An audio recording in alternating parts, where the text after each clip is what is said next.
down, so let's pray I don't have a coughing fit the next hour and a half.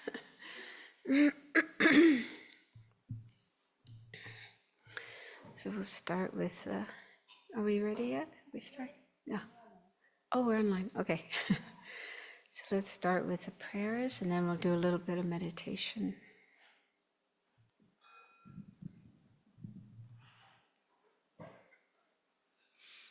To the teacher endowed, transcendent destroyer, one thus gone, foe destroyer, completely and fully awakened one, perfect in knowledge and good conduct, one gone to bliss, know of the world, supreme guide of beings to be tamed, teacher of gods and humans to you, the Buddha endowed, transcendent destroyer, glorious conqueror, Shakyamuni, I prostrate, make offerings and go for refuge. When, O supreme among humans, you were born on this earth, you paced 7 strides and said, I am supreme in this world. To you who are wise, then I bow. With pure bodies formed supremely fine, wisdom ocean like a golden mountain. Fame that blazes in the 3 worlds, winner of the best supreme guide, to you I bow. With the supreme science, face like the spotless moon, color like gold, to you I bow. You are immaculate, the 3 worlds are not, incomparable wise one, to you I bow. Great compassionate protector, all-knowing teacher, field of merit and good qualities, vast as an ocean, to the Tathagata I bow. Through purity, freeing from attachment, through virtue, freeing from the lower realms. Unique, supreme, ultimate reality, to the Dharma that is peace I bow. Having freed themselves, showing the path to freedom too, well established in the trainings. The holy field endowed with good qualities, to the Sangha I bow. Do not commit any non-virtuous actions, perform only perfect virtuous actions. Subdue your mind completely, this is the teaching of the Buddha. A star, mirage, a flame of a lamp, an illusion, a drop of dew, a bubble. A dream, a flash of lightning, a cloud, see conditioned things as such. Through this merit may sentient beings attain the state of all-seeing, subdue the foe of faults, and be delivered from the ocean of cyclic existence, perturbed by the waves of aging, sickness, and death. This ground anointed with perfume, flowers strewn Mount Meru, 4 lands, sun and moon, imagined as a Buddha land and offered to you, may all beings enjoy this pure land. Venerable holy gurus, in the space of your truth body, from billowing clouds of your wisdom and love, let fall the rain of the profound and extensive Dharma, in whatever form is suitable for subduing sentient beings. Idam Guru Ratna Mandalakam Niryatayami. I take refuge until I have awakened in the Buddha, the Dharma, and the Sangha. By the merit I create, by listening to the Dharma, I will attain Buddhahood in order to benefit all sentient beings. I take refuge until I have awakened in the Buddha, the Dharma, and the Sangha. By the merit I create, by listening to the Dharma, I will attain Buddhahood in order to benefit all sentient beings. I take refuge until I have awakened in the Buddha, the Dharma, and the Sangha. By the merit I create, by listening to the Dharma, I will attain Buddhahood in order to benefit all sentient beings.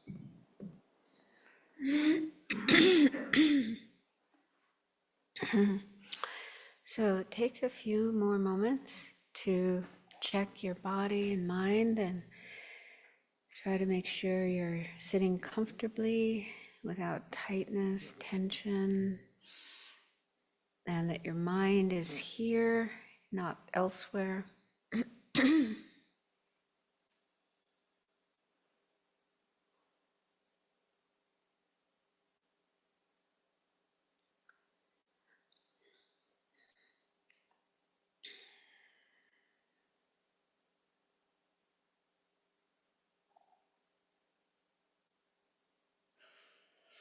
And refresh the bodhicitta motivation you generated earlier today.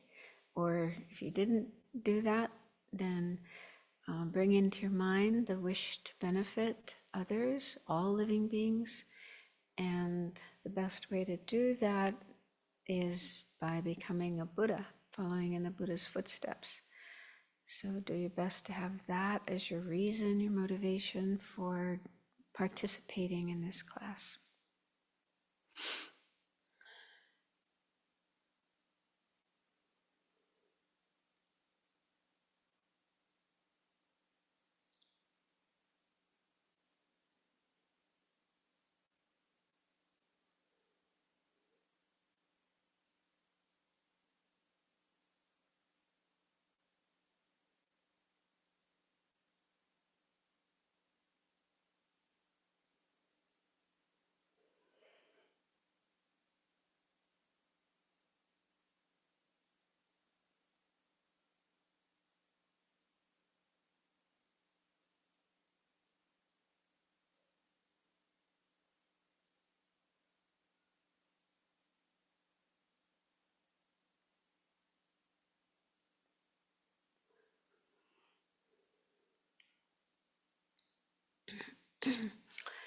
So let's do a little meditation on comparing two attitudes, that of self-centeredness and cherishing others, or altruism.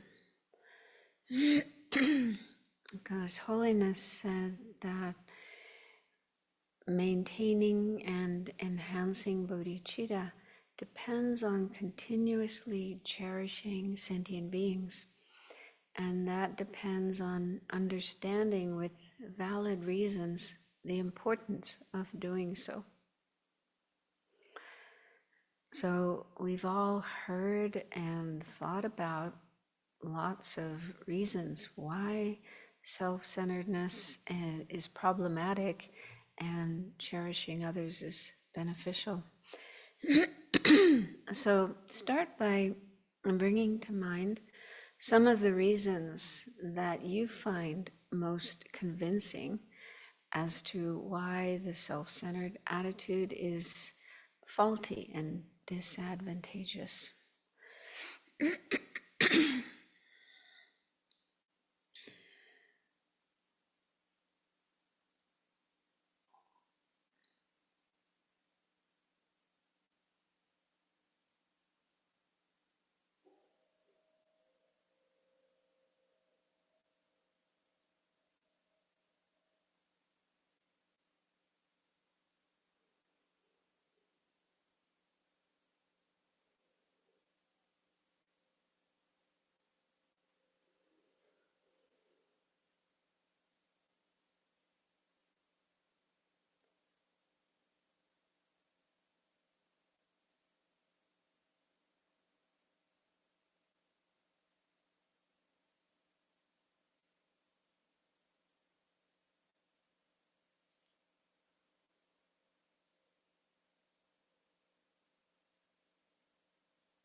And then spend a few more minutes contemplating the reasons for cherishing others.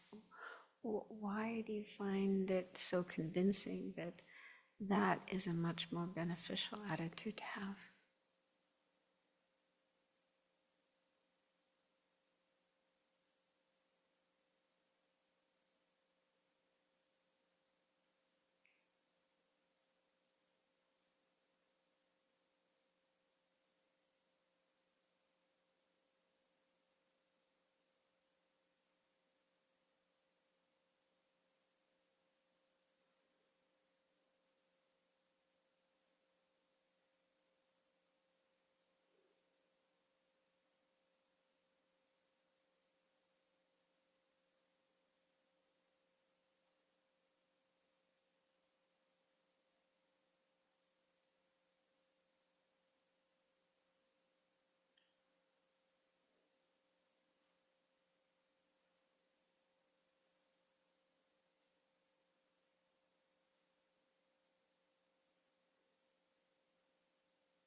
And so see if you can conclude this little contemplation by making the determination to do your best to work on decreasing self-centeredness and increasing altruism, the attitude of cherishing others in the same way you've always cherished yourself.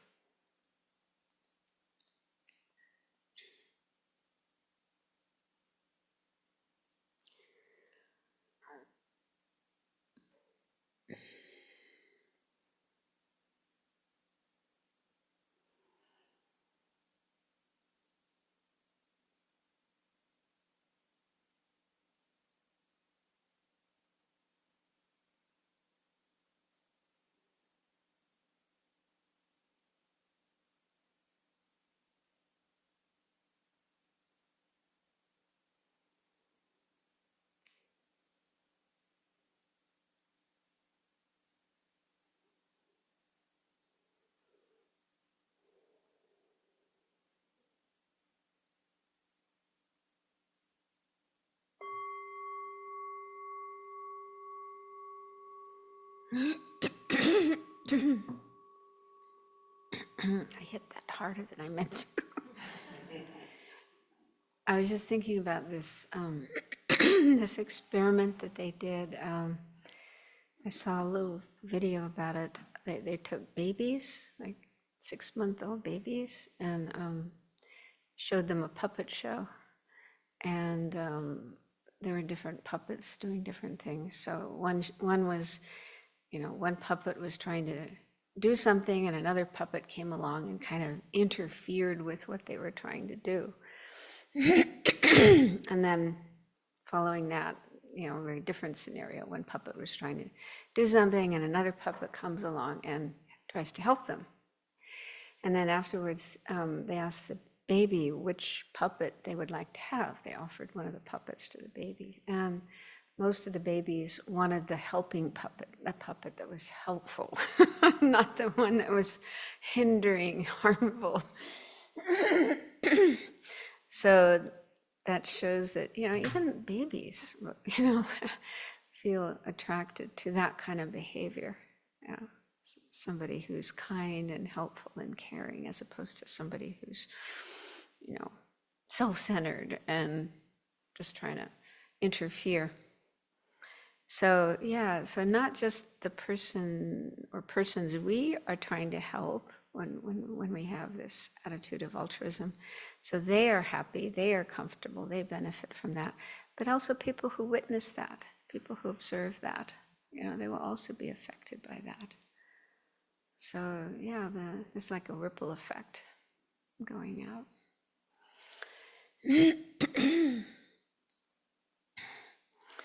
Okay, so last week we were looking at the actual practice of exchanging self and others.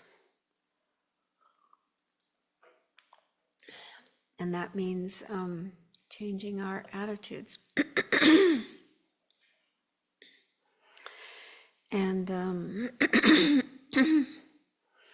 so I'm going through Volume 5 in Praise of Great Compassion, how His Holiness explains this method of equalizing and exchanging self for others, because it's not really explained in a full way in Lama Tsongkhapa's middle Lamrim.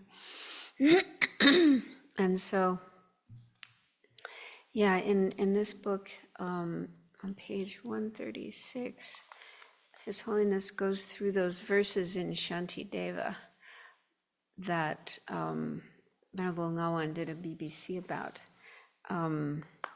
where Shantideva recommends that we imagine ourselves in the shoes of others, looking back at oneself, who's all full of self-centeredness, self-cherishing, and then generating these attitudes of jealousy, competitiveness, and arrogance.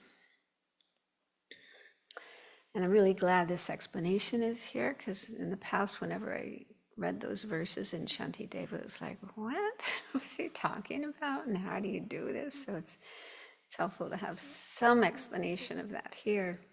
And Venerable Ngawan's BBC was very helpful too, with visuals. And what His Holiness says is that when we generate those attitudes like jealousy and so on, they're generated towards the self-centered attitude, not towards ourself. So we're imagining ourself in the position of someone else, and then generating jealousy and so forth towards our self-centered attitude. And that makes sense in one way, because we're not trying to get angry at ourselves or have negative attitudes towards ourselves. It's the self-cherishing attitude in our mind that we're targeting. But in another way, it's a little strange, because the self-cherishing or self-centered attitude isn't a person, right? So, when we have jealousy or competitiveness, it's usually towards a person. But to do that towards an attitude is a little strange. But I was thinking that maybe if we think of it as when we become totally consumed by or totally caught up in the self-centered attitude, then, that is the target for these mental states that we're trying to generate. Have any of you tried to do this meditation? Yeah. Not successfully. It is hard. I was trying, and with the first one, where you think of those who are sort of in a lower position, looking at you and feeling jealous of you, I thought about Bodh Gaya beggars. Some of you may have been in Bodh Gaya, and when you're in Bodh Gaya, I've stayed there sometimes for months at a time, and there's so many beggars. And when you're walking to the stupa, the place where you do all your practices and so on, there's usually just a long line of them along the pavement that you walk past, and it's really heartbreaking. I mean, they're obviously very, very poor, mostly elderly people and children. I think they probably come from the villages around Bodh Gaya. And during tourist season, the winter time, when there's lots and lots of tourists and pilgrims in Bodh Gaya, and they come and they just pretty much live there on the street and collect whatever donations they can. So they're obviously, very much in need. But if you're walking past them every day, sometimes several times a day, you can't possibly, well, unless you're really wealthy, you can't give them something every single time. And there's so many, there's hundreds. So anyway, it's always been a challenge for me dealing with the Bodh Gaya beggars and my kind of attitude, like, what do I do? How do I help them? And so anyway, I kind of imagined the Bodh Gaya beggars looking at me walking by and not giving them anything. And maybe having thoughts like Shantideva says, oh, she is honored and I am not. I have not found such possessions as she has. She is praised, but I am disparaged. She is happy, but I suffer.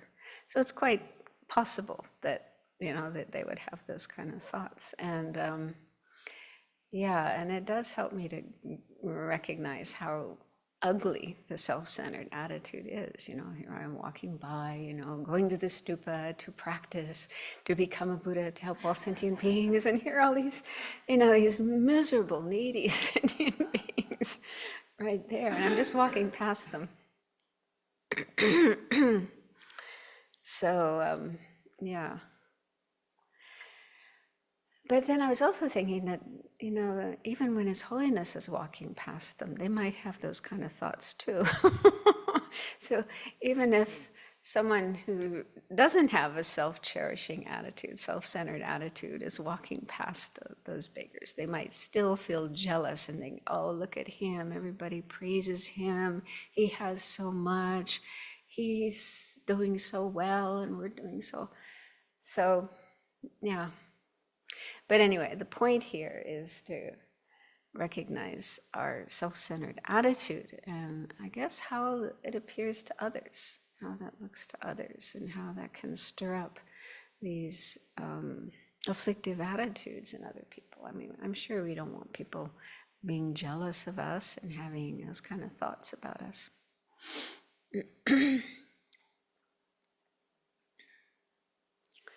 Then the second one is about competitiveness.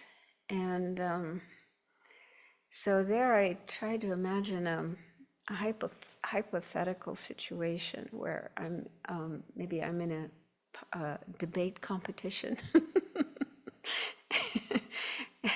And so different people are getting up and giving a talk, and then there's a prize. Somebody wins a prize, and so maybe after I give my talk, and I feel like, oh, that went really well, and people are applauding.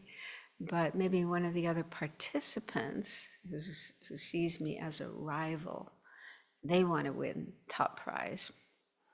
And so they may have thoughts like, oh, I wish that this person is thinking, I wish my good qualities could be known by everybody and that nobody knows about my good qualities, me, this one.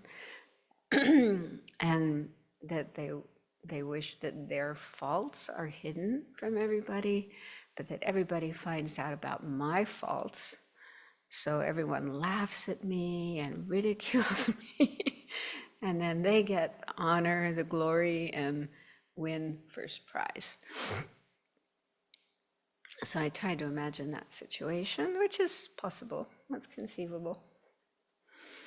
And yeah, it helped me to see how if I'm self-centered and smug, you know that word, kind of like, you know, about what I know and about my abilities and, you know, the respect I get from other people and so on. And that if I have a lack of consideration and compassion for others, that those kind of attitudes in myself could lead people to have such thoughts and feelings. So again, it just helps to clarify the ugliness, the disadvantages of the self-centered attitude. And then the third one is about arrogance. And I found that one a little more challenging to try to think of a situation. First I was thinking, well, maybe there's a person who's really powerful and wealthy and looking down on me as being a nobody. But I'm not sure if that's really what is the intention here, because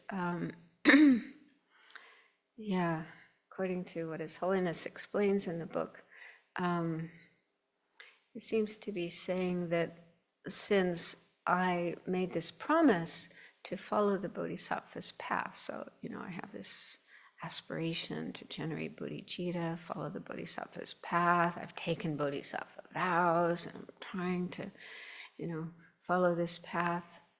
And so part of that is to dedicate everything I have to others.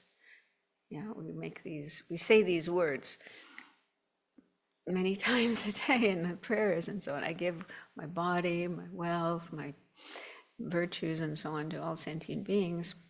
So we say those words, but if I'm still kind of full of self-centeredness, then they may look at me, other beings, those other beings, other sentient beings may think, oh, so since you are working for us, you are our servant, we'll give you just what you need to survive and we'll take the rest. So, okay, you promised to give us all this stuff, so we'll hand it over, we'll take it, and we'll just, you know, let you have the bare minimum, what you need to survive. And so thinking about that, then I thought it kind of makes it clear how the self-centered attitude can make us hypocritical. You know, it's one thing to have these on our meditation cushion, or when we're doing pujas, when we're doing meditations, to have these very wonderful, beautiful thoughts of giving everything away.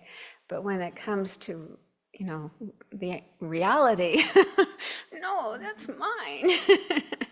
It's not so easy to do that, to actually give away to others. And in the book, the Dalai Lama gives a kind of commentary to this. He says that verse that this is related to, this verse reminds us of a useful attitude to cultivate toward our possessions, our good reputation, and so forth. With love, we offer ourselves to all sentient beings as their servants to lead them to temporal and ultimate joy. Mentally, we give them all our possessions. Having done so, we must now use these items only for their benefit, never with self-centered concern. So making this mental dedication or mental offering of all of our possessions and our body and everything doesn't mean literally we have to, you know, go and lay down on the road and say, come and take me, and give away all our money, but more it's our attitude, having a different attitude about these things, so we can still use our body and use our possessions, but do it in an altruistic way, with concern for others, for the benefit of others, and not with our self-centered attitude.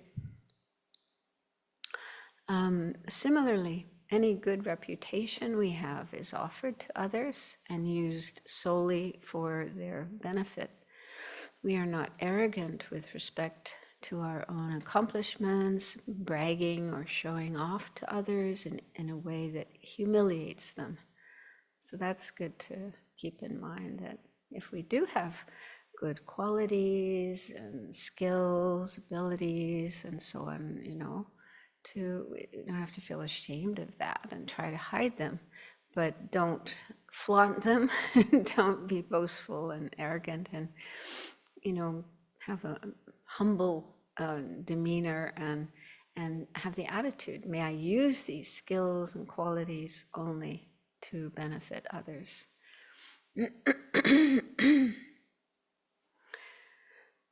And then he says, gradually training ourselves to think in this way will free us from the tyranny of self-centeredness. And then the end of this section, he mentions two difficulties that we may encounter with this practice. The first is, since we're so habituated with self-identification, then it's hard to understand the use of the pronouns I and he in those verses. Like you pointed out, it's very confusing when you're just reading the text, and who is I and who is he, and but he says if we just keep doing the practice more and more, then we can overcome that. We can get more clear about that. And the second difficulty he mentions is one that I notice. He says, we may wonder, what's the use of cultivating these kind of ugly attitudes, jealousy, resentment, competition, and so on, because they're so despicable. That seems like contrary to Dharma practice to, deliberately meditate on those and contemplate those. So he says, this meditation does indeed play on the repulsiveness of these emotions, but this time their object is our self-centered attitude and not other sentient beings. So we do have those, those attitudes in our mind, even though we may feel very ashamed of them and not want to, but they do come up. And so it just kind of helps us see how ugly those attitudes are. And usually when we have those attitudes, they're towards others. Jealousy towards other sentient beings, being competitive with them, wanting to do better than them, or being arrogant, looking down on them. So it kind of helps us see how ugly they are. But this time we're focusing them on our self-centered attitude. So he says, in this way they are used as tools to show us just how contemptible our self-centeredness is, so that we will stop following its dictates. And I was thinking it may be a little similar to something Shantideva says earlier in the text. I don't remember if it was in chapter 4 or 5. He's talking about the delusions or the afflictions, and the negative qualities of the afflictions, and they're the enemies, and like even uses language like fighting against them. And he says something about how, normally hatred is an affliction, something we want to overcome. But when we direct it towards our afflictions, it's okay. So maybe it's a similar thing here. We're not really trying to increase our jealousy and our competitiveness and so on. We already have those. They're already there in our mind. So we're just kind of making use of those attitudes in a skillful way to oppose the self-centered attitude. Any comments about that? If you've tried to do the meditation and had difficulty with it? Selden?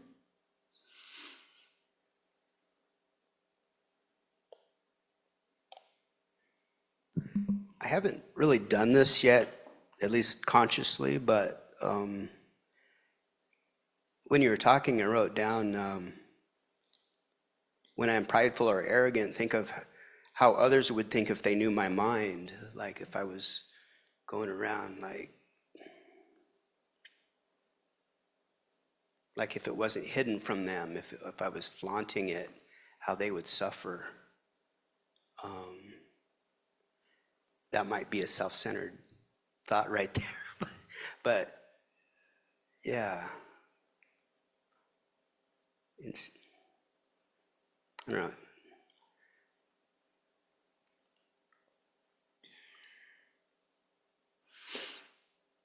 So it can just help us understand how we affect others when we get caught up in our self-centeredness and these other afflictions. Yeah, if you know, if I had a sign on my forehead that said I'm so smart right now, how that would, you know, that kind of, like, you know what I'm saying? I'm brilliant. I'm a genius.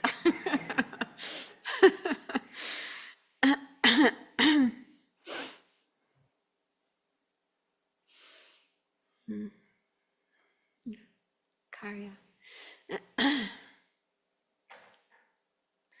Yeah, about you were saying now of this attitude of maybe feeling anger against our own self attitude or jealous. I mean, trying to have those feelings against our self attitude has sometimes been really hard for me because I can see I'm feeling too tied to doing that, and I can easily going in that direction of rejection or even aversion to myself.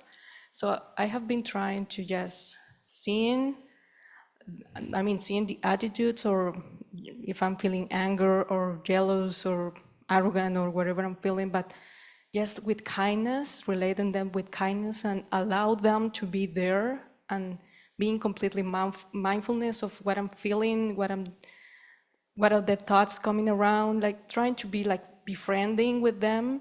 And I can see that it's much easier for me, at least, that seeing them with rejection or aversion. Yeah, because so many of us in the West, maybe other parts of the world as well, have tendency to beat ourselves up and get angry at ourselves, have self-criticism, self-loathing, and those kind of attitudes.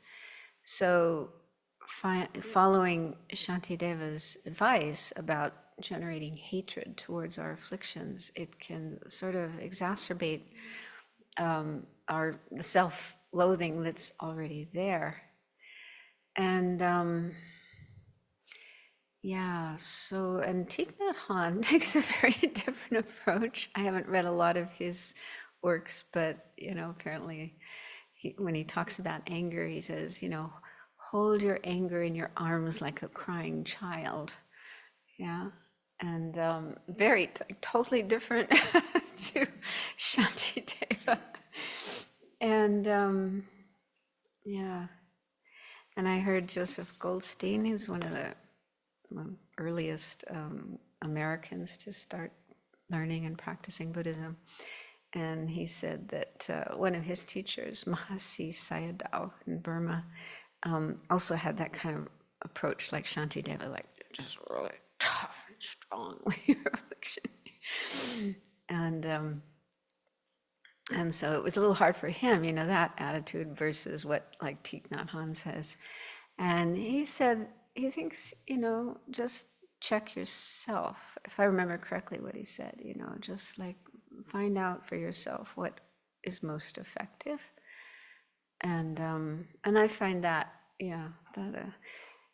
because different people have different personalities and different temperaments and so on. So maybe the tough approach is useful for some, but for others that just doesn't help.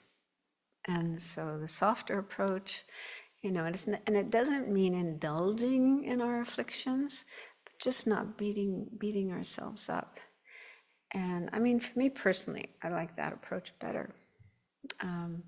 There's otherwise, getting into. Otherwise, you're like fighting inside. There's a fight inside, and I don't really want to do that.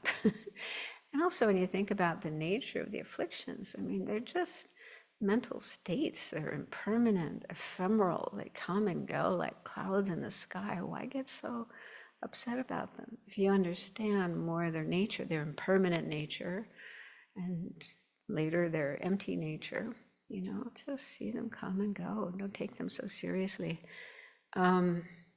So yeah, I think different approaches can work with different people. And talking with one friend who's a very devout Buddhist, but also a psychotherapist, and he said he likes the hardline approach. That works for him. But I think he could also understand that for some people, the softer approach is more suitable. And maybe also at different times, you can try both methods. Maybe sometimes one works and the other doesn't, and vice versa. So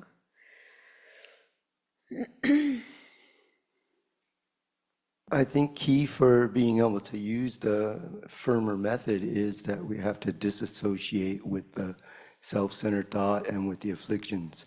If we see them as ourselves, we can't stand to even look at them ourselves, and we don't get anywhere. We can't stand for someone to bring them up, to point them out. We have to see that they're not me. And I think a lot of what these verses with Shantideva point out the negativities of these. We see them from another point of view, and rather than seeing them as ourselves, we're seeing them as someone else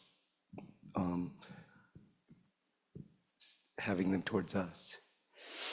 But just to see that they're adventitious to our mind stream, and that they're not us, and that they're the reason that we've suffered in samsara since beginningless time.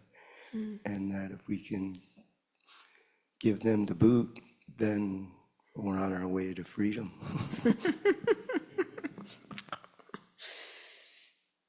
So, we'll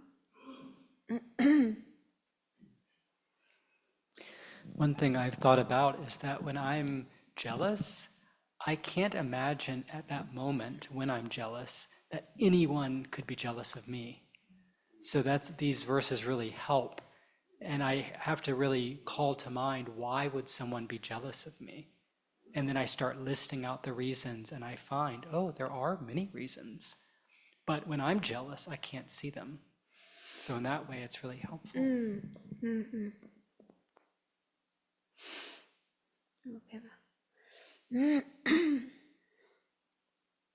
I'm paraphrasing some teachings that I've heard from the Dharma Drum Master Sun Yan. I think he has experience teaching in the West and in Asia, to this effect that he was saying he needs to teach people to have a healthy sense of I before you can demolish that and get all these afflictions out. So depending on which scale you are, I think that skillful means. Yeah. Alex Berzin says something about that too, but it's more related to emptiness. He said before, teaching emptiness to people, you have to help them have a healthy sense of I, because, otherwise it can be damaging. But yeah, and he says the earlier parts of the Lamrim, especially like the precious human rebirth, that meditation on the precious human rebirth, and then learning about karma and how, in Buddha nature, of course, how we can take charge of our lives and go in the direction that's more productive and constructive and beneficial and so on. So that will help build up a healthy sense of self. And then it's only later that you come to these other teachings like this, and then emptiness. But if these are taught too soon to people, then they aren't necessarily helpful. And that just reminds me too of a talk I heard by a Swiss psychologist who was also a long-term practitioner of Tibetan Buddhism, and he talked about how, there's people who are codependent. I don't fully understand that, but if you come from like a family where there was addiction, alcoholism, and so on, you sometimes have this tendency to, you feel like you have to take care of everybody else, but you've never learned to take care of yourself. So you have this like compulsion to take care of others. And he says, people like that, when they hear about the Bodhisattva's path, they jump in. Yes, this is what I'm going to do. Take care of every sentient being. And but they still haven't learned to take care of themselves. And it can actually be quite, I guess, damaging. I don't remember the exact words he said, but that was very helpful. So the Bodhisattva path is yeah.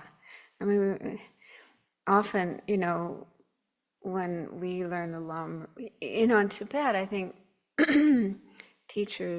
students would live with their teachers, and the teachers would guide them gradually, step by step, meditate on this, go away and meditate on this, and then come back and let me know. And then they teach them the next step, and so on. So they would guide them gradually. But for nowadays, the way it's done is you get the whole Lamrim right from the beginning. You go to teachings, where the whole Lamrim is taught, and then you don't necessarily have the time to absorb one step before the next one. And also maybe we like to jump into the great scope, that's the juicy one, that's the lower scope, and I want that. So we get really excited about, oh yeah, the Bodhisattva's path and emptiness, yeah, that's for me. And so, yeah.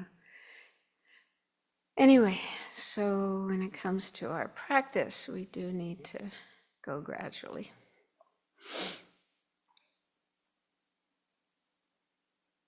Okay, so then in the book, he has a section called How to View the Body. So what is the most suitable view to have towards the body? Yeah, and Shantideva's text, a lot of verses about, the foulness of the body, and yeah. And His Holiness says that on top of seeing the foul nature, as in the practice of the four establishments of mindfulness, Shantideva encourages us to cease pampering our bodies and instead use them to work for others' welfare and create the causes for Buddhahood. Similar to the meditation on selflessness in the establishment of mindfulness of the body, Shantideva encourages us to counteract the grasping that holds this body as I and mine, and to release the obsessive, self-preoccupied worry and attachment we have toward the body. Doing that lessens the suffering caused by clinging to this body and enables us to dedicate our body to practice the path to awakening and to engage in activities that bring happiness to all sentient beings. So, of course, it takes time to change our attitudes, but gradually, and this is part of the lifestyle and the practice here, is, to think this body there's nothing there to be attached to or to identify with, but it's still very useful to practice Dharma and benefit others. So to gradually adjust our attitude about that. And the Dalai Lama says that since it's a mass of material elements, why do we think of it as I or mine? So the more we think of our body, like the parts of the body, that meditation on the 32, what do they call it? 32 parts of the body? So getting more and more familiar with that it's, just skin and blood and bones and organs and so on. So is there really anything there that is I or mine? He says, since beginningless time, we have pampered our bodies, run after sense pleasures, hated our enemies, and created a lot of bad karma. And such behavior is senseless, since our body is like an inanimate log.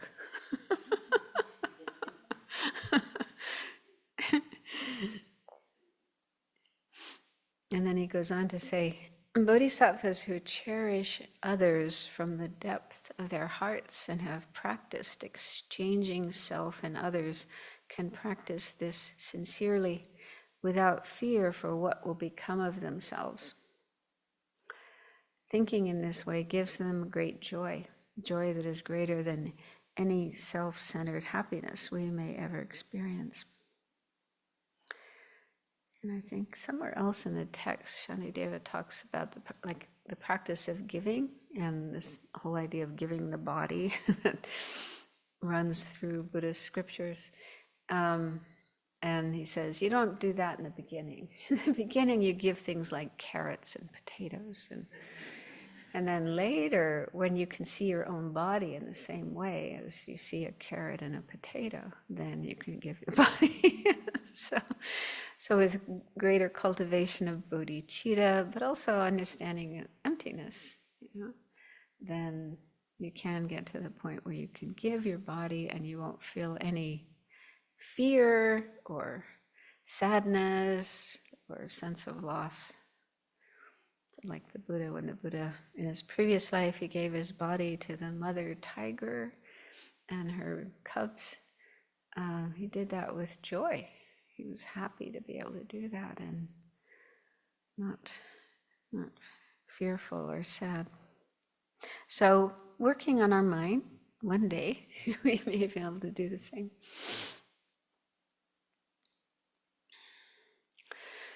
Okay, so then that's it for exchanging self and others. And then the next point in the method of generating bodhicitta is Tonglen, taking and giving. Although it's actually giving and taking. Tong means giving and len means taking. And there's lots of different variations on how to do this practice. So I thought to mainly use the one explained by His Holiness here in this book, but I'll just mention a few things from other sources. So a few weeks ago, I brought in this material from the book that Venerable Loan had, these different essays about Shantideva. And in there, Thubten Jinpa said that Tonglen seems to be a Tibetan innovation. Yeah, so it wasn't really taught in the Indian tradition, but something that Tibetans developed. But of course, it's based on quotations from Shantideva and also from Nagarjuna, talking about taking the suffering of others and giving happiness. But they developed, it seems, the Tibetans developed that into an actual meditation. And it's first mentioned in this 8 verses, Geshe Langri Tangpa's 8 verses of thought training. And then the 7-point mind training is written by Geshe Chekawa. And he also talks about doing it with the breath. So he added that element. But neither of those texts really explain how to do it. They just have very brief, words. So my guess is that in those days, if you wanted to know how to do the practice, you would have to seek a teacher and get instructions from a teacher that would guide you. It was probably, from teacher to disciple, how to actually do the practice. But then I was looking at this big, fat mind training book, and in there is a commentary to the 7-point mind training text by one of the Kadampa masters called Chilpupa, who was a disciple of Geshe Chekawa. So that commentary was written in the 12th century, and it's translated in that book. And in that commentary, it does give a somewhat brief explanation about how to do the practice, how to meditate on it. And yeah, if you want to look it up, it's on page 94 of that big mind training book. And so what he says is, first, you visualize your mother in front of you, and you meditate on her kindness, the kindness that she has shown you in this life and also in previous lives. And so you generate a strong sense of her kindness. Then you think about her suffering, the suffering that she's experiencing, and generate, I mean, the language he used was like really emotional, you know, you get strong emotion to want to help her. And then he says, take into your heart all her suffering and the origins of suffering, afflictions, subtle obscurations, and their propensities. So all the suffering and causes of suffering, imagine taking it. And he doesn't talk about your self-cherishing attitude at your heart getting destroyed. He just says, take it into your heart. But again, maybe in oral transmission, you know, more details are given. So you do that, you take away all her suffering, and then you offer your body and wealth and all virtues to her. And he said, imagine those as wish-fulfilling jewels, and then from these wish-fulfilling jewels come everything she needs, like mainly for her spiritual practice. Yeah, so resources like food and so on and so forth, but then also spiritual teachers and companions and conditions so that she can practice the Dharma and become enlightened. So you imagine giving those three things, your body, your wealth, and your virtues, transforming into those things for her. And then he says in the second session, and when I first read that, I thought that means you do one session with your mother, and then the next session you do it with everybody else. But I think maybe not. He says in the second session, you do the same regarding all sentient beings. So you suddenly jump from your mother to every other sentient being.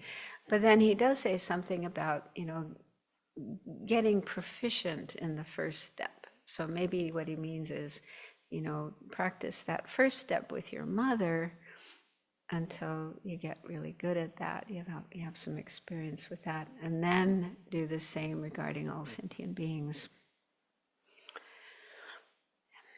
And then when you've trained in this practice, then combine it with the breathing. So he doesn't talk about using, you know, doing this with the breath right from the beginning. And to me, that makes a lot of sense, because in some teachings and some books, they talk about doing it with the breath right away, right from the beginning. And that's complicated if you're not used to doing the practice. And he said, every time you breathe in, you take in suffering, and every time you breathe out, you give. It's like,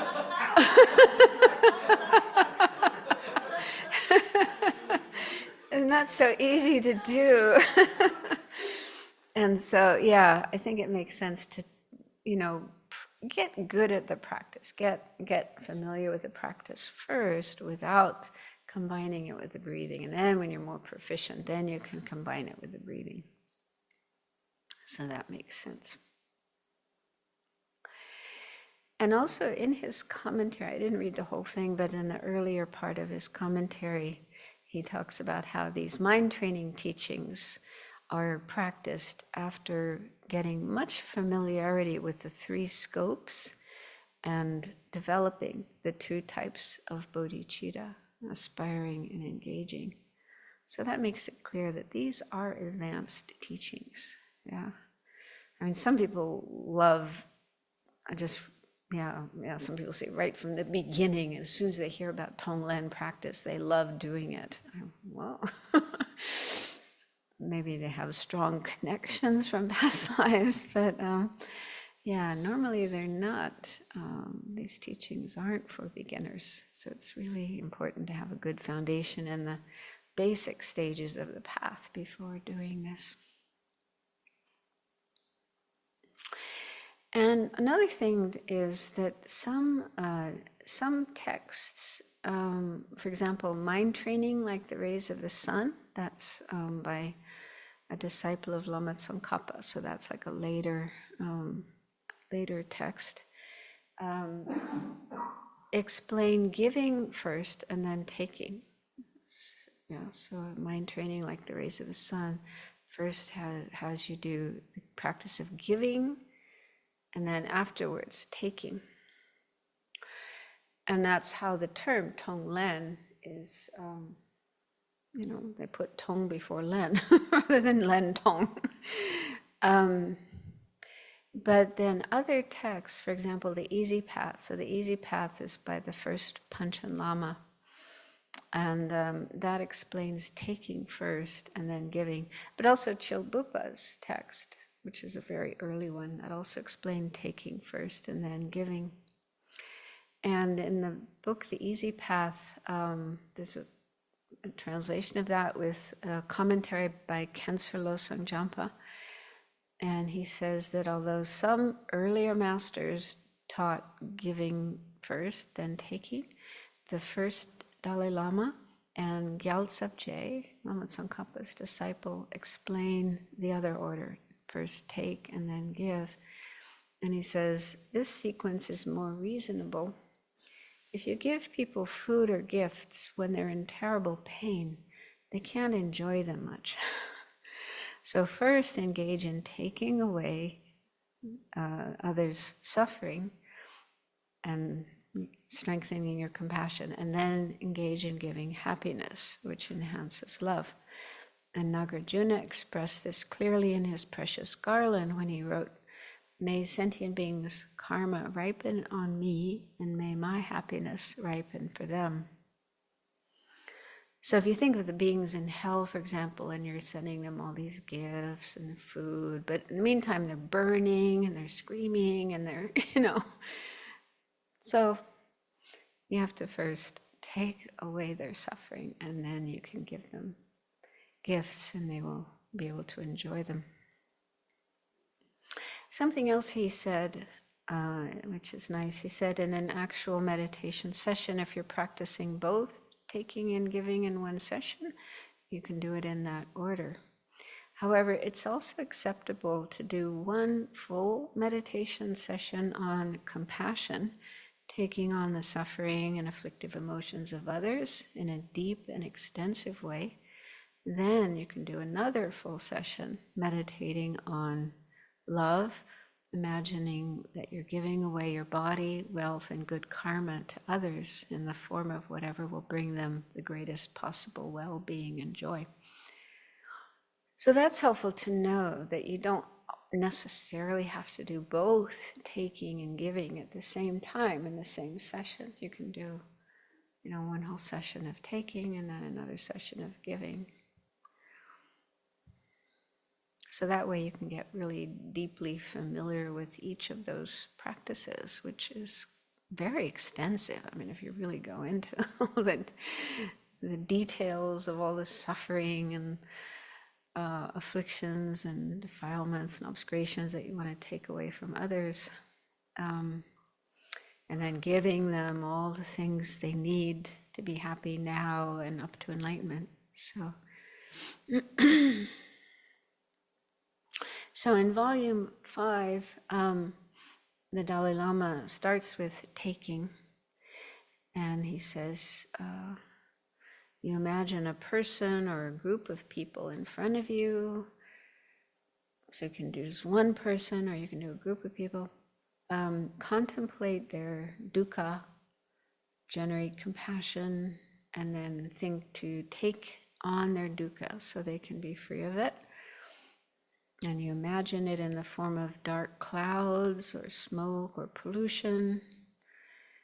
And he says, when you inhale, you bring it in. But again, I think it's fine to do it without the breath in the beginning, and add the breath later.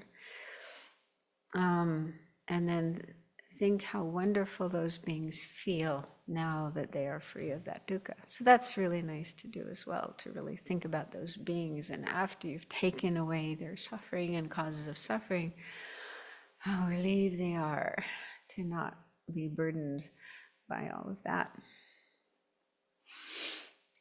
And then he says, now use what sentient beings don't want, their suffering and afflictions, and use it to destroy what you don't want, your self-centered attitude and self-grasping ignorance. So sometimes they just say self-centered attitude, but he mentions self-grasping ignorance, which lies beneath our self-centered attitude. I mean, we didn't have self-grasping ignorance, believing there's a real, solid I inherently existing, independently existing. If we didn't have that, then we wouldn't have that self-centered attitude. At your heart is a dark lump, the embodiment of your own self-centered attitude and self-grasping ignorance. And as what you're taking away from others, cloud, smoke, or pollution, or whatever, as it comes in, it transforms into lightning. That's cool. Yeah. Bolt of lightning. Crashes down on this lump, strikes this lump, shattering it so that it no longer exists. Feel the freedom and great spaciousness at your heart now that these two have been forever destroyed. So that's really nice to pause and just feel, they're gone. Those heavy, harmful, disturbing attitudes, they're gone. And he goes on to say, and this is what many others as well say, that if it's difficult to take on other suffering, if you really feel resistant to that, then start with your own. In fact, I think, in the 7-point mind training, it mentions that. Start with yourself.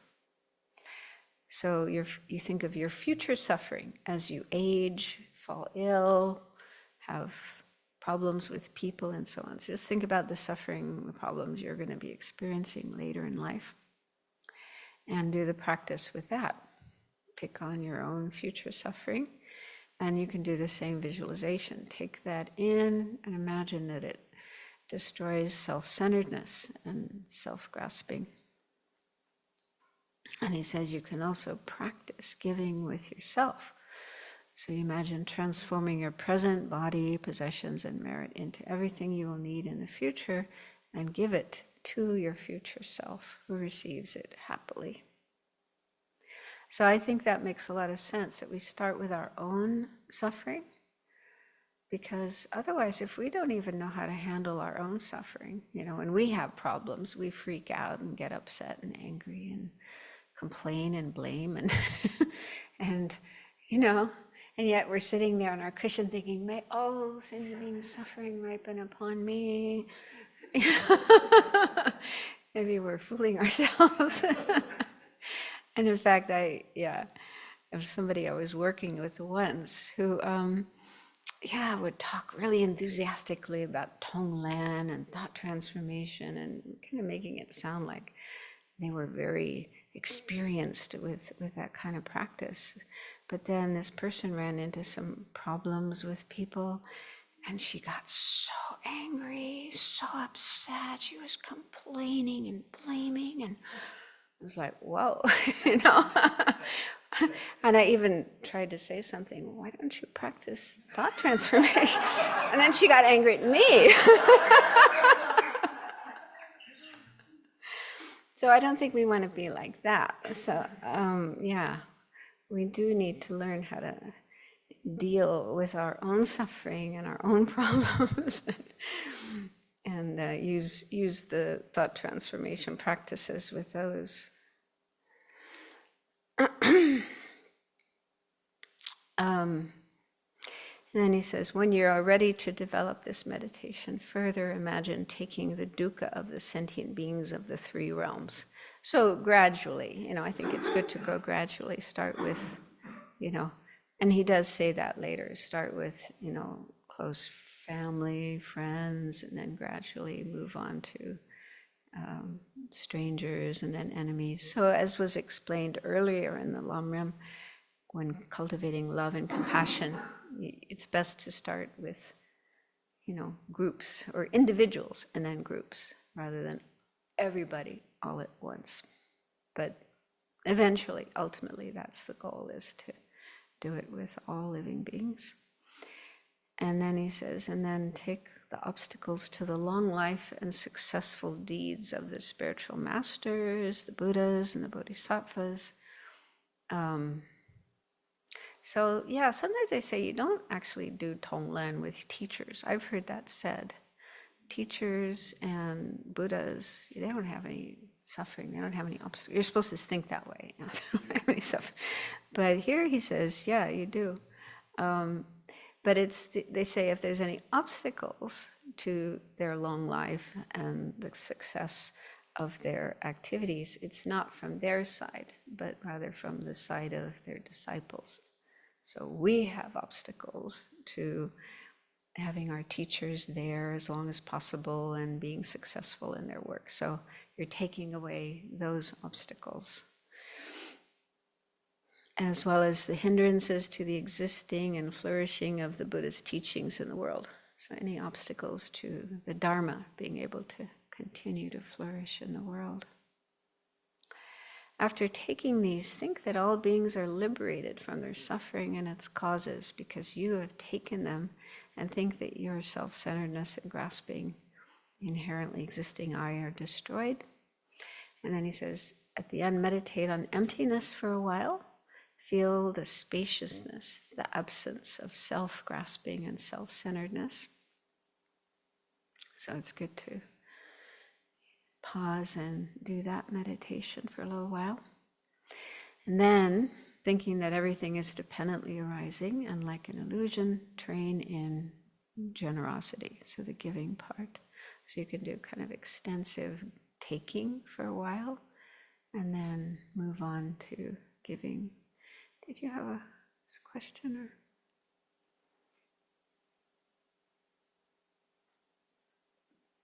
You just mentioned, because I have heard this idea of we have to start practice with the loved ones and then the neutral and then the enemy. So yeah, my question is, where is this idea it's coming from? Because Where is the what? The idea coming from of doing the practice in that order, first with the loved ones and then the neutral and then the enemies. You're saying where's the source of that? Well, the Dalai Lama does say it.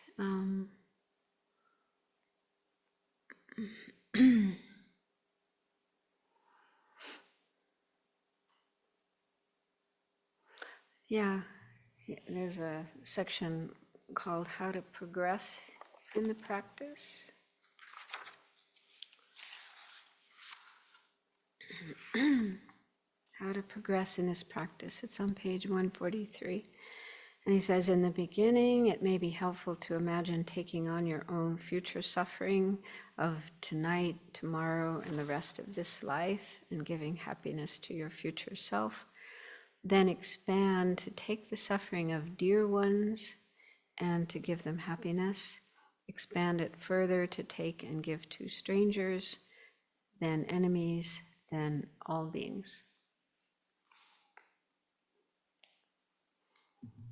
So it's a good authority. But it does make sense that way, that we progress from self then to those close to us. It's easier, easier to want to take on the suffering of people we love and care about, and then gradually people who are a little distant, more distant, and then enemies later. So that's similar to the advice given earlier also about the cultivation of love and compassion, that we start with those who are close to us. It's not that we prefer them, it's just easier to do it that way. And when we're more familiar, we can then take on more difficult beings.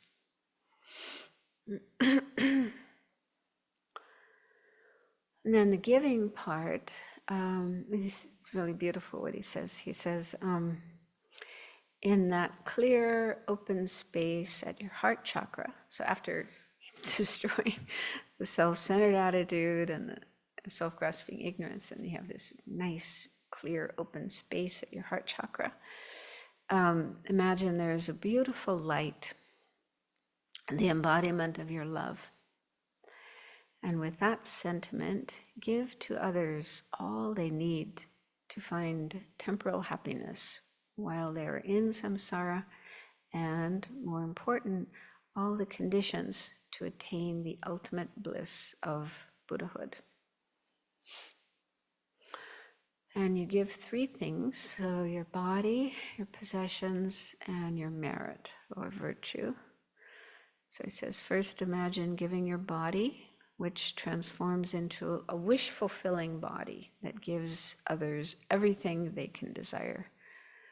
So you can imagine Aladdin's lamp, or a genie, whatever. I like to think of a jewel, wish-fulfilling jewel, and then that just becomes whatever is needed by others, like food. Well, first of all, a precious human life. Those who aren't in a human realm, those who are in the unfortunate realms, they first need to get out of those situations. So you can imagine giving them a precious human life where they have everything they need, like food and good education, and then spiritual teachers, and then all the conditions for practice. So you give all those things to others, and imagine them practicing, and then attaining all the realizations of the path and becoming enlightened. And then the second thing is giving your possessions, and those transform into whatever is needed by others, especially for them to be able to learn and practice the Dharma. So we don't want just giving them discotheques and, Disneylands and things to have fun, although, temporarily they may need those things. But our ultimate goal is to give them what they need to follow the path and become enlightened. And then finally, you give your merit, which gives others your good karma so they can progress on the path. So imagine your merit transforming into the energy, positive energy, positive potential that will enable them to actually progress on the path. And he says you can also give to Aryas and Arhats, those who aren't yet fully enlightened, imagining that whatever remaining obscurations they have in their mind are purified so that they can become fully enlightened Buddhas. And you can also give to Buddhas. So you imagine those three things, your body, your possessions, and your merit, transforming into magnificent offerings that you offer to the Buddhas. They are pleased, they experience great bliss. And you can do this while exhaling, and then feel great joy that you're able to benefit others in this way. So again, I think it's fine if you have difficulty doing it with the breath right from the beginning, to just train in the practice, the visualization practice, and having the right state of mind, the right feelings, and so on. Then when you're more proficient, combine it with the breathing. And His Holiness says this practice is very effective when you're sick or depressed, when you have obstacles in your practice, or when someone you are close to is sick. And do it to remove hindrances in the world around you, such as political turmoil.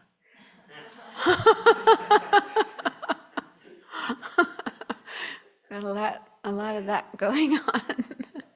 Climate change, corruption, and so forth. Instead of rejecting this dukkha, take it on yourself so that others are free from it and you are liberated from the self-centered attitude and self-grasping. And he talks about there was a time in 2008 when there were a lot of rioting. There's a lot of rioting going on in Tibet, and a lot of people were killed and injured. Both sides, both Tibetans and Chinese, were killed or injured. And he said he did, he was doing the Tonglen practice during that time. And it didn't really change the external situation. Let's see what he said. And he said, I did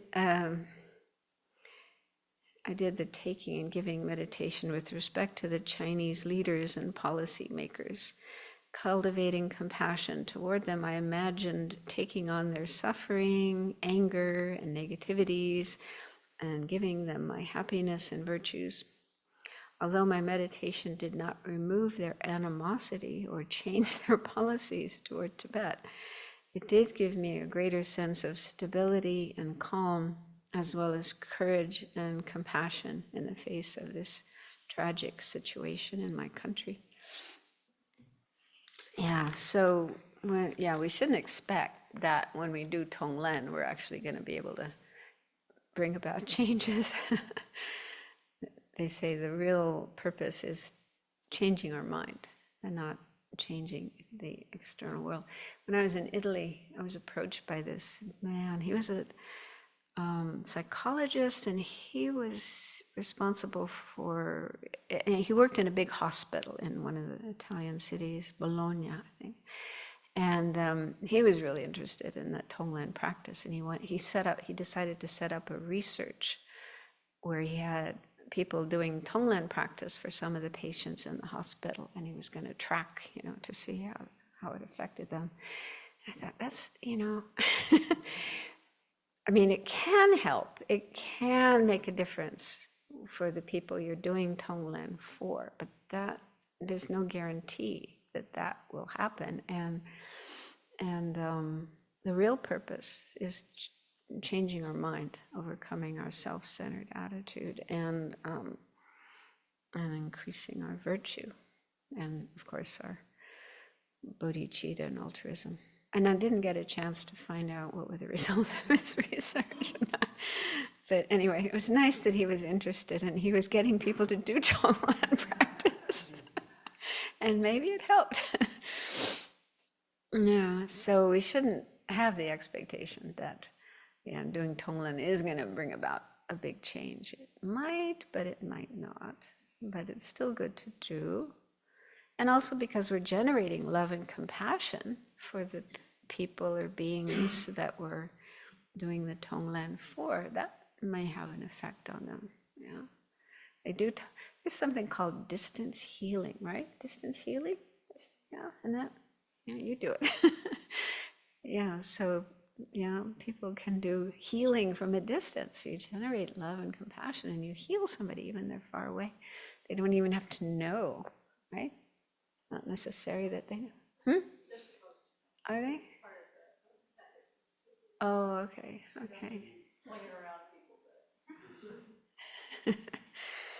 Yeah. But so there's some efficacy of doing spiritual practice on behalf of others. But it does depend too on their karma. I remember getting this question a lot when I was in Singapore, praying for people, doing prayers and pujas for people, does that really help? And so my understanding, and I know Venerable Chodron, I think, has this understanding, is there's no guarantee. It's not definite that if we do a Tara puja for somebody that they're going to get healed. Because partly it depends on their karma. A big part of it will depend on that person's karma. And if they have good karma to get better, to recover, the way I think of it, this is just my way of thinking, is like the prayers that we make or the Tonglen practice that we do is kind of like watering the seeds of their good karma so that they can ripen and they'll be able to recover and get healthy again. But, if they don't have enough good karma to be able to recover, then that won't happen. So it kind of depends on the karma of the person. Just doing prayers alone or doing Tonglen alone isn't enough. Yeah, because otherwise, like all the Buddhas and Bodhisattvas, if they could take away our suffering, they would. They would have done it a long time ago. We'd all be enlightened by now. But, they can't do that. It isn't possible for anyone, even a Buddha, to remove the suffering or the causes of suffering of anyone, any living being, and implant their happiness and their virtue into any sentient being. Each one of us is responsible for our own karma. We are the creators of our karma. We are the experiencers of our karma. And only we can make that kind of change in our mind. But they can help, of course, offer as much positive energy as they can. And likewise, when we're doing prayers or we're doing Tonglen practice, it does help. It can help. Sending positive energy can help bring about changes in people. So there are lots of stories of, people being prayed for and then, things happening. So I do believe it's worthwhile. It's, at least try. At least you're doing something to help others. Okay, so then maybe just quickly we'll look at this last. So that pretty much covers the method for equalizing and exchanging self for others. And this is the combined method, which is mentioned in volume 2. It's not found in every text, and there's some variations to it. Maybe because it's said to be a oral tradition, an ear-whispered tradition. Lama Tsongkhapa received it from Manjushri, and then he passed it on, and it was quite a while before it was written down in a book. So that gives possibilities for changes. But anyway, that's the method. Usually it's just mentioned 11 points, but in this book it mentions 12, but the 12th is bodhicitta. And usually it stops with number 11, the great resolve, but then the whole point of this is to generate bodhicitta. Bodhicitta is like the result of these. So this combines the best of both, both the sevenfold cause and effect method and equalizing and exchanging self for others. And so it said, if you can, follow these steps, then you're the greatest chance of bodhicitta arising in your mind. And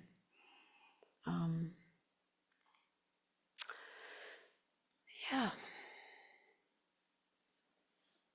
So I think, next week we can go back to the other book of the middle Lamrim, and the next part is about the bodhisattva vow, taking bodhisattva vow. Any burning questions before we finish? In Transforming Adversity into Joy and Courage, by Khenzer Champa Tekchov, he has a really nice section on taking and giving, and starting on page 186, if people want to know where that's at.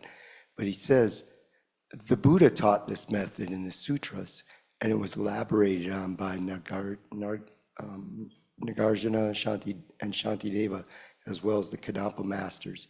In the Flower Ornament Sutra, Buddha taught taking on the suffering of sentient beings and giving them our own happiness and virtue. So he puts that at origin right at the teacher. Yeah, I found that in that book as well. It mentioned sutra sources. There were a few sutras. Avatamsaka Sutra. I think the Avatamsaka Sutra is the really big one, right? And then is that the flower ornament? Oh, okay. There's so many different translations. Array of stalks, flower ornament. I don't know. The Avatamsaka Sutra. Yeah. So that's one of those sutras where it's. And this section goes on for quite a ways. It's a really good. It's over 20 pages on this topic. Yeah.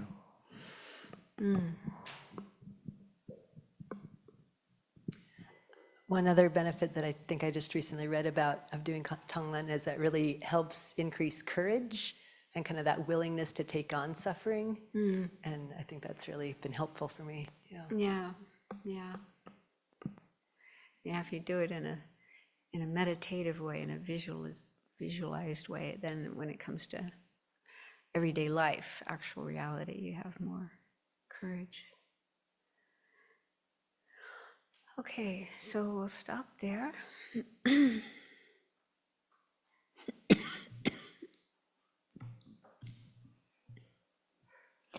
May the spiritual teachers who lead me on the sacred path, and all spiritual friends who practice it, have long life. May I pacify completely all outer and inner hindrances. Grant such inspiration, I pray. May the lives of the venerable spiritual mentors be stable, and their virtuous actions spread in the 10 directions. May the light of Losang's teachings dispelling the darkness of the beings in the 3 worlds always increase. Idam Guru Ratna Mandala Kam Niryatayami. Due to this merit, may we soon attain the awakened state of Guru Buddha, that we may be able to liberate all sentient beings from their sufferings. May the precious Bodhi mind, not yet born, arise and grow. May that born have no decline, but increase forevermore.